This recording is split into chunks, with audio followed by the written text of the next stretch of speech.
پھر یہ بہت بڑے جانباز ثابت ہوتے ہیں، پھر یہ اپنے گھر گھرانے کا نہیں، یہ ملتوں کے، قوموں کے لیے مشعل راہ بنتے ہیں۔ لیکن شرط یہ ہے کہ ہم ان کے لیے اپنے دلوں کو کشادہ کریں، سینوں کو وسیع کریں۔ غریبوں کا بھی دل نہیں کرتا غریبوں سے دوستی کرنے کو، وہ بھی کسی تگڑے بندے سے۔ غریب 3-4 غریب مل کے ایک غریب کی مدد کرنی شروع کرے نا تھوڑی تھوڑی، تو ہمیں وزیروں، مشیروں، ایم پی، ایم این اے کی ضرورت ہی نہ رہے۔ امام حسین گزر رہے تھے، امام زین العابدین فرماتے ہیں کچھ لوگ زمین پہ بیٹھ کے روٹی کھا رہے تھے، تو انہوں نے امام صاحب سے کہا حضور آ جائیں، تو امام صاحب گھوڑے سے اترے، زمین پہ بیٹھ گئے، اور جب ان کے ساتھ روٹی کھائی تھوڑی سی، امام علی مقام اٹھنے لگے تو کہنے لگے حضور اور کھائیں، فرمانے لگے قسم بخدا ابھی کھا کے آیا تھا، اور کبھی روٹی کھا کے میں نے فوری طور پہ دوبارہ نہیں کھایا، بیٹھ اس لیے گیا ہوں کہ تمہارا دل نہ ٹوٹ جائے۔ دل بدستاور کے حج اکبر است۔ عزیز دوستو، غریب پروری، بہادری، اور سب سے بڑی بات یہ کہ قناعت پسندی، تھوڑے پہ گزارا۔ یہ جو ہم روز دکھ سناتے ہیں نا اپنے بیٹوں کے، بیٹیوں کے، پریشانیاں، آزمائیاں ہم نے طاری کر لی ہیں۔ میں اکثر کہتا ہوں کسی کی بیٹی اتنا کام نہیں کرتی اس کے ہاتھوں پہ چھالے پڑ جائیں، لیکن حضور کی بیٹی کرتی ہے، محبوب کی شہزادی یہ کام کرتی ہے کہ ہاتھوں پہ چھالے پڑ جائیں۔ نبی پاک صلی اللہ تعالی علیہ وسلم کی شہزادی یہ کام کرتی تھی، ڈیوٹی کرتی تھی ذمہ داری سے۔ اور کنز المال میں وہ چمکتے دمکتے لفظ حدیث کے موجود ہیں کہ اونٹ کے بالوں کی بنی ہوئی چادر اوڑھ کے سیدہ فاطمہ چکی پیس رہی۔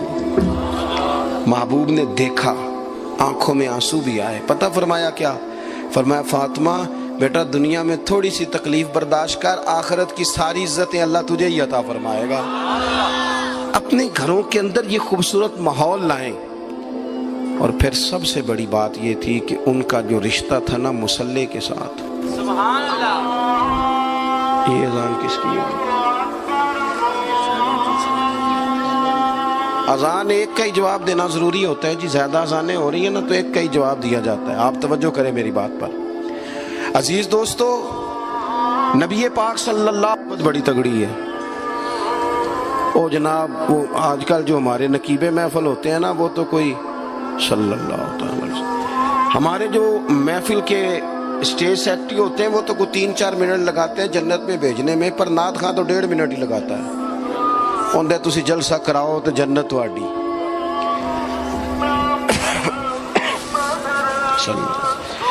یاد رکھیں کہ نسبت کی مضبوطی ایک بڑی عظمت ہے، اللہ والوں کی نسبت بڑی چیز ہے، اور خدا دے یہ دولت تو یہ بڑی چیز ہے، یہ بڑی چیز ہے۔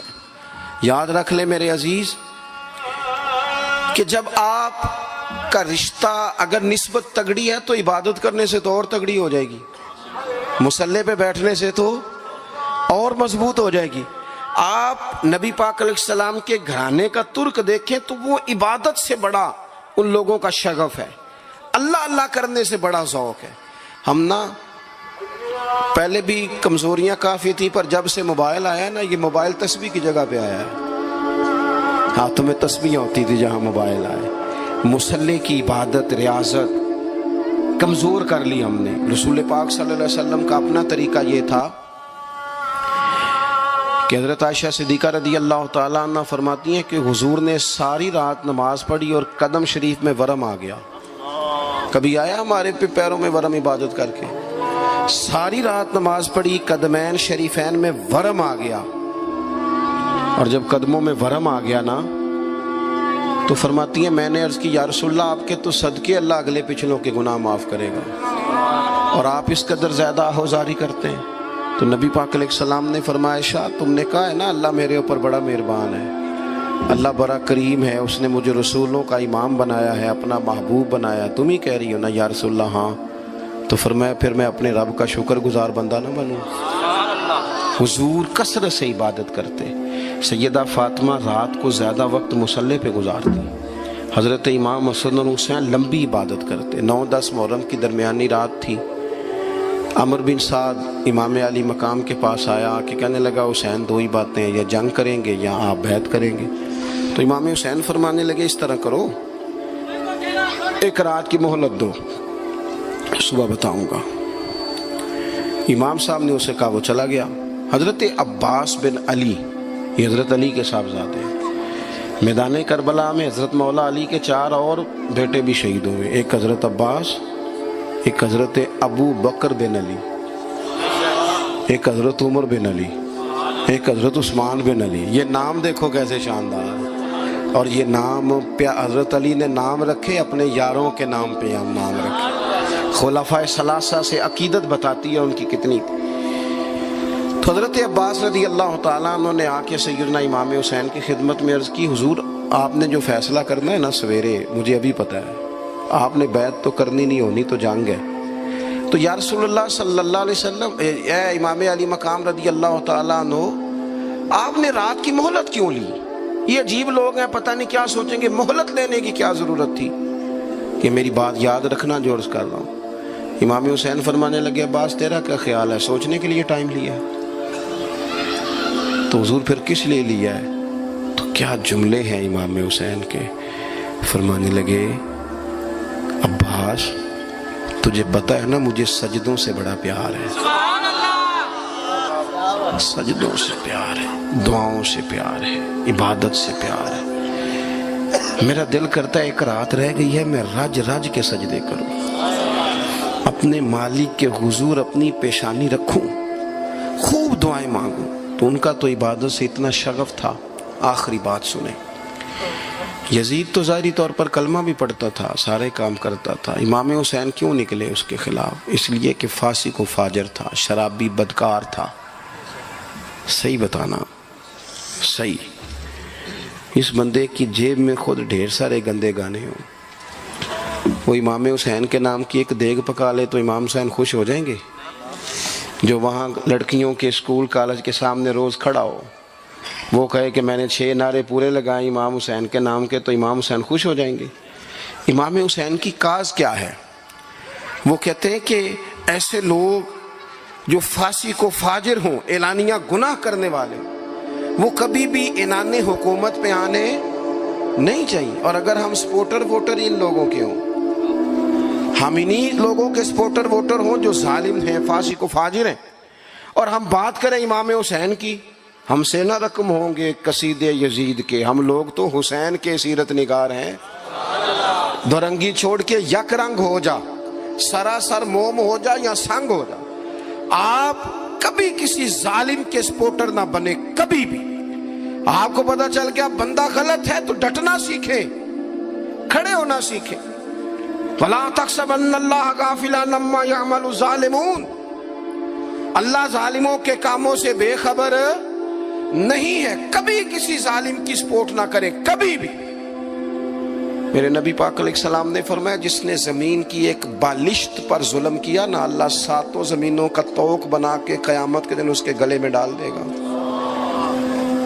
کبھی کسی ظالم کے ساتھ کھڑے نہ ہونا، کبھی بھی، ایک منٹ کے لیے۔ وہ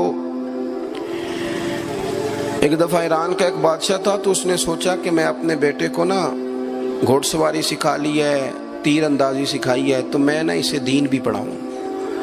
اس نے ایک بزرگ عالم کا انتخاب کیا کہ میرے بیٹے کو آپ نا کتاب و سنت پڑھائیں۔ تو بچہ ایک زمانہ استاد کے پاس کئی سال جاتا رہا۔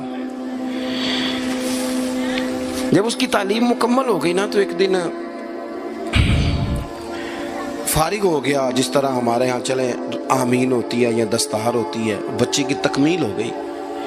ایک دن ویسے ہی استاد صاحب نے گھر بلایا، کہا پتر میرے پاس آؤ۔ بچہ چلا گیا تو استاد صاحب نے اندر سے کنڈی لگا لی اور بچے کو کافی سارے تھپڑ مارے، کھینچا، زد و کوب کیا، مارا۔ بچے نے گھر آ کے والد کو شکایت لگائی تو والد کہنے لگے، پتر تیرے استاد عالم فاضل بندے ہیں، ایسے بلا وجہ مارا، میری سمجھ میں نہیں آتا۔ ماں کو کہا تو اماں کہنے لگی، پتر تیرا باپ کہتا تو ٹھیک ہے، چلو حالات بدل گئے، زمانہ بیت گیا، وہ بادشاہ فوت ہو گیا، یہ بیٹا تخت پہ بیٹھا۔ اب وہ درد نہیں جاتا تھا اندر سے کہ استاد نے زیادتی کی میرے ساتھ۔ اس نے پہلا حکم یہ جاری کیا کہ میرے استاد کو بلاؤ۔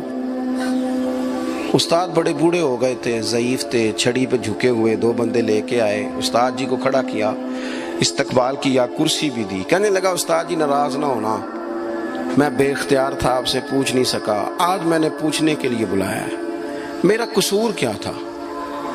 استاد صاحب نے یوں آنکھیں کھولی، کہنے لگے پتر یہ جو آج دن آیا نا اسی دن کے لیے مارا تھا، یہ جو آج دن آیا ہے نا اسی دن کے لیے تیری پٹائی کی تھی۔ کہا استاد جی کیوں؟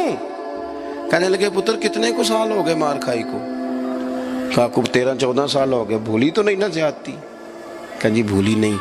فرمانے لگے اس لیے تجھے مارا تھا کہ ایک نہ ایک دن تو نے باپ کی جگہ پہ بیٹھنا ہے، پتر خیال رکھنا اگر میں نے تیرے ساتھ کوئی زیادتی کی تھی تجھے 14 سال نہیں بھولی تو بھی کسی کے ساتھ نہ کر بیٹھنا، اسے قیامت تک نہیں بھولے گی، اور ایک عدالت صبح قیامت بھی لگے گی، پھر وہاں جواب دینا ہے۔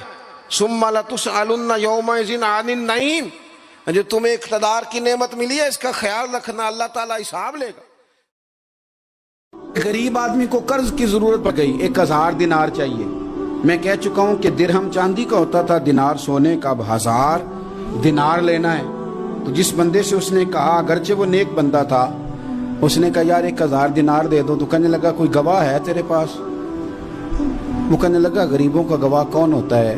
ہاں ایک گواہ ہے۔ کہا کون؟ کا میرا رب، وہ تیرے اور میرے بیچ گواہ ہے۔ اس نے کہا کوئی کفیل، اگر تو پیسے نہ دے سکے تو وہ بعد میں دے دے، یا تجھے کچھ ہو جائے تو وہ دے دے۔ اس نے کہا کفیل بھی میرا اللہ ہی ہے، میرے پاس اگر ہے تو رب کریم کا نام ہے، اگر اعتماد کر سکتا ہے تو کر لے۔ بندہ نیک تھا، اس نے کہا رب کے نام پہ، رب کی کفالت پہ، اللہ کو گواہ بنا کے میں تیار ہوں تجھے 1000 دینے کی۔ اس نے 1000 دینار دے دیا، وقت واپسی کا طے ہو گیا، وہ چلا گیا پیسے لے کے۔ اس نے پوری محنت کی کہ میں نے وقت پہ پیسے لوٹانے، پوری محنت بھی کر لی، اللہ نے مدد بھی کر دی، پیسے بھی اس تاریخ کو اسے مل گئے۔ بعض لوگوں کا تو لوٹانے کا دل ہی نہیں نہ ہوتا۔ فرمایا حدیث پاک میں کہ تو لوٹانے کا ارادہ کر، رب تیری مدد بھی فرمائے گا۔ لیکن یہاں بہت سارے لوگ کہتے ہیں خیر ہے، ارادہ ہی نہیں، تو پھر جس طرح کا بندے کا گمان ہو رب بھی اسی طرح کا معاملہ فرماتا ہے۔ اس نے پیسے جمع بھی کر لیے اور واپس دینے کو تیار بھی ہو گیا، لیکن رستہ بحری جہاز کا تھا، کشتی کا تھا، دریا کے رستے واپس آنا تھا۔ اب وہ جب آ گیا دریا کے کنارے تو بڑی کوشش کی، پر وہاں اسے کوئی کشتی نہیں ملی۔ وقت پہ پیسے لوٹانے ہیں، سفر کرنا ہے، اب سواری میسر نہیں ہے۔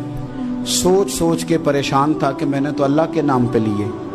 اچانک دل میں ایک تجویز آئی، اس نے ایک لکڑی لی، لکڑی کو اندر سے کھولا، 1000 دینار اس میں بھرا، بخاری پڑھ رہا ہوں، اور ساتھ ایک خط بھی لکھا کہ یار میں پیسے پہنچانا چاہتا تھا پر مجھے کوئی چیز نہیں ملی دریا کے اس پار آنے، اللہ کے نام پر تیری طرف روانہ کر رہا ہوں۔ اور یہ کہہ کہ وہ لکڑی دریا میں رکھ دی، وہ لکڑی ڈوب گئی ہے، واپس آ گیا۔ وہ جس نے پیسے لینے تھے وہ عین مقررہ وقت پر دریا کنارے آیا۔ صبح سے سرے شام تک اس نے انتظار کیا، دل ڈھلنے لگا تو دل میں خیال آ گیا کہ یار نہیں، اس نے دینے ہی نہیں، جھوٹا وعدہ کر گیا، پہنچا ہی نہیں وقت پہ۔ اب جب واپس لوٹنے لگا تو اچانک دریا میں ایک لکڑی تیرتی ہوئی دکھائی دی، کہنے لگا لے جاتا ہوں، شام کو روٹیاں پکانے کے کام آئے گی، ایندھن بنا کے جلا لوں گا، ہنڈیا پک جائے گی۔ لکڑی اٹھا کے جلانے کے لیے گھر لایا، گمان تھا کہ وہ نہیں آیا وعدہ کر کے، اللہ کو کفیل اور وکیل بنا کے اور گواہ بنا کے پھر بھی نہیں آیا۔ لکڑی لے کے گھر گیا، بخاری ہے، اور جب اس کو چیرا نہ کہ میں اس کی آگ جلاؤں گا، کھولا تو اندر سے 1000 دینار بھی نکل آیا، خط بھی نکل آیا۔ اب ذرا سمجھنا، اس کے دل میں بات کس نے ڈالی کہ تو لکڑی میں پیسے ڈال دے؟ اللہ نے۔ اس بندے کو مقررہ وقت پہ کنارے بھیجا کس نے؟ لکڑی صرف اسی کے ہاتھ آئی تو یہ بندوبست کیا کس نے؟ اللہ نے۔ گھر جا کے چیری تو پیسے بحفاظت اس تک پہنچائے کس نے؟ تو پھر ہمیں بھی توجہ اللہ کی جانب ہی کرنی چاہیے، ہمارے پہ دل کی توجہ رب کی طرف ہی ہونی چاہیے نا، ہمیں ادھر ادھر جانے کی، دیکھنے کی، بندوں پر غور کرنے کی ضرورت کیا ہے؟ وہ پیسے پہنچ گئے، یہ وہاں اپنی جگہ پہ پریشان تھا، اس نے 1000 دینار اور جمع کیا۔ پھر دوبارہ ایک دن دریا کنارے آیا، کشتی مل گئی، بیٹھ کے اپنے اس بھائی کے پاس آیا، کہنے لگا دیکھنا مجھ پر بدگمان نہ ہونا، پیسے اس تاریخ کو بھی جمع کر لیے تھے، دریا پہ آیا تھا پر کشتی نہیں ملی تھی، پھر میں نے نا لکڑی میں ڈال کے خط ڈال کے تیری طرف بھیج بھی دیے تھے، لیکن آج میں پھر لے کے آ گیا ہوں۔ وہ کہنے لگا خوش ہو جا، جس رب کو تو نے میرا اور اپنا گواہ بنایا تھا اس رب نے میرے تک پہنچا بھی دیے ہیں۔ جب لوگ اللہ کو گواہ بناتے ہیں، رب کی جانب اپنی توجہ کرتے ہیں، اپنی چاہتوں، خواہشات اور اپنی ساری چٹھیاں اپنے رب کریم کی رحمت کی طرف روانہ کرتے ہیں، پھر اللہ اپنے بندوں کو مایوس نہیں کرتا، اللہ اپنے بندوں کو نواز دیتا ہے۔ حضرت عبد الرحمن ابن عوف کہتے ہیں میرا ایک دن دل کیا تھا کہ یہ دولتیں چلی جائیں، میں غریب ہو جاؤں۔ حالانکہ امیروں کا کبھی غریب ہونے کو دل میرا کیا تھا کہ کس طرح؟ فرمانے لگے ایک غریب صحابی حضرت سعد انصاری نبی کریم کی بارگاہ میں ملنے کے لیے آئے۔ انہوں نے جب نبی پاک کے سامنے ہاتھ کیے نا ملانے کے لیے، قربان جائیں، انہوں نے ہاتھ پیچھے کرنا چاہا پر میرے نبی نے ان کا ہاتھ تھام لیا، حضور نے زور سے پکڑ لیا۔ انہوں نے ایک دفعہ چاہا، اصل میں آپ سمجھے نہیں نا میں کیا کہہ گیا ہوں، یعنی حضور نے ہاتھ تھام لیا، یعنی نبی کریم نے ان کا اپنے دستے مبارک سے ہاتھ پکڑ لیا۔ صحابی خاموش ہو گئے، حضور نے پھر ان کا ہاتھ کھولا اور میں یہ کیا ہے؟ وہ رو پڑے، عرض کرنے لگے حضور بچے زیادہ ہیں، مزدور آدمی ہیں، پھاوڑے کے ساتھ، کدال کے ساتھ، کئی کے ساتھ کام کرتے، یا رسول اللہ یہ نہ چھالے پڑ گئے میرے ہاتھوں پہ۔ حضرت عبد الرحمن ابن عوف کہتے ہیں کائنات نے، دھرتی نے وہ نظارہ بھی دیکھا کہ جس رسول کے قدم چومنے کے لیے جبریل جھکے، اس محبوب نے مزدور کا ہاتھ چومنا شروع کر دیا۔ فرماتے ہیں غریبی کو وہ عزت ملی کہ میرا بھی دل کرتا تھا غریب ہو جاؤں، دل کرتا تھا۔ یہ کس نے ذروں کو اٹھایا اور صحرا کر دی، یہ کس نے قطروں کو ملایا اور دریا کر دی، یہ کس کی حکمت نے یتیموں کو کیا در یتیم اور غلاموں کو دنیا بھر کا مولا کر دیا۔ ہم نا اصل میں عزت نہیں دے پائے، ہم نے وہ جو سٹیٹس کا فرق رکھا ہوا ہے نا، اس نے تباہی کر دی۔ مزیدار روٹی ویسے کون کھاتا ہے؟ جو روز چھوٹا گوشت کھاتا ہے؟ کون مزیدار کھانا کون کھاتا ہے؟ جو تکے کھاتا ہے روز؟ میں بتاتا ہوں، مزیدار روٹی وہ مزدور کھاتا ہے جو کام پہ جاتے ہوئے نا سویرے 2 روٹیوں میں اچار رکھ کے ساتھ لے کے جاتا ہے۔ میں ذمہ داری سے کہہ رہا ہوں، کبھی دیکھ لینا اسے کھاتے، ہاں کبھی دیکھنا، مدرسے میں مزدور لگے ہوئے تو میں دیکھتا تھا 2 روٹیاں سویرے، وہ تو نخرہ کرتا ہے بھائی، لوگ کہتے ہیں یہ مجھے بند ہے، یہ مجھے کھلا ہے، اس میں نمک زیادہ ہے، اس میں، کیونکہ وہ امیر آدمی ہے جو 50,000 روپیہ روز کا کماتا ہے، وہ تو پیسے دیکھ ہی نہیں سکتا، وہ تو سیدھے بینک میں جاتے ہیں، بینک سے نکل جاتے ہیں۔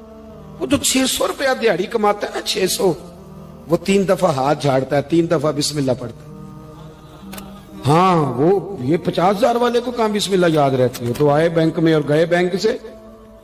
مزدور سویرے 2 روٹیاں باندھ کے لاتا ہے، دوپہر تک وہ اچار جو رکھا ہوتا ہے وہ بھی آدھا پونے کو لگ جاتا ہے، لیکن وہ تھوڑی سی چھاؤں دیکھتا ہے۔ اے سی والے کمرے میں اتنا چسکا نہیں روٹی کھانے کا، لیکن وہ تھوڑی سی چھاؤں دیکھتا ہے، اس کے نیچے جاتا ہے، پھر اپنے ہاتھ دھوتا ہے، پھر پانی بھرتا ہے پیالے میں، اور پھر جب وہ بسم اللہ شریف پڑھ کے کھاتا ہے، کبھی اس کی آنکھیں دیکھو، کبھی اس کا کبھی نظام دیکھو، اور پھر جب وہ روٹیاں کھا کے آسمان کی طرف دیکھتا ہے تو لگتا ہے کائنات کا سب سے بہترین کھانا کھایا ہے اور بہترین شکریہ بھی ادا کر رہا ہے۔ میں آپ کو صحیح کہہ رہا ہوں، نبی پاک صلی اللہ علیہ وسلم کی حدیث ہے، حضور نے فرمایا دنیا کا بہترین کھانا وہ ہے جو انسان محنت کی مزدوری سے کھاتا ہے، بہترین روٹی ہے وہ، بہترین۔ نبی پاک نے غریبی کو عزت دی۔ نبی کریم کا انقلاب یہ ہے کہ، اور حضور نے نا ایک اور بات بھی ذہن میں رکھی، نبی پاک صلی اللہ علیہ وسلم نے لوگوں کو بتایا کہ گناہ ہوتا ہے، کیمرے لگانے سے گناہ نہیں ختم ہوتے، کیمرے لگانے سے گناہ نہیں ختم ہوتے، چوکیاں بنانے سے نہیں ختم ہوتے، گناہ تب ختم ہوتے ہیں جب احساس پیدا ہو جائے کہ یہ چیز غلط۔ میرے معاشرے میں گالی کو لوگ گناہ ہی نہیں سمجھتے، بالکل یہ تو کوئی جرم ہی نہیں، حالانکہ حضور صلی اللہ علیہ وسلم نے فرمایا مومن کو گالی دینا اعلانیہ فسق ہے، جو کسی مومن کو گالی دیتا ہے وہ اعلانیہ اللہ کی نافرمانی کرتا ہے، یہ کوئی گناہ ہی نہیں۔ اب 2 3 5 لطیفے جھوٹے سنا جانا یہ گناہ ہی کوئی نہیں۔ اور نبی پاک نے فرمایا مومن بزدل ہو سکتا ہے، کنجوس ہو سکتا ہے، پر میرا مومن جھوٹ نہیں بولتا۔ آپ سمجھے بات، ہمارے ہاں یہ معیار بن گیا کہ ہم نے گناہ کو گناہ نہیں سمجھا۔ نبی کریم نے نا انقلاب یہ برپا کیا کہ دلوں کے اندر سے نا میل کچیل نکال کے احساس پیدا کر دیا کہ گناہ ہوتا ہے۔ احساس، جب آپ کو احساس پیدا ہو جائے نا کہ مجھ سے، آپ یقین کریں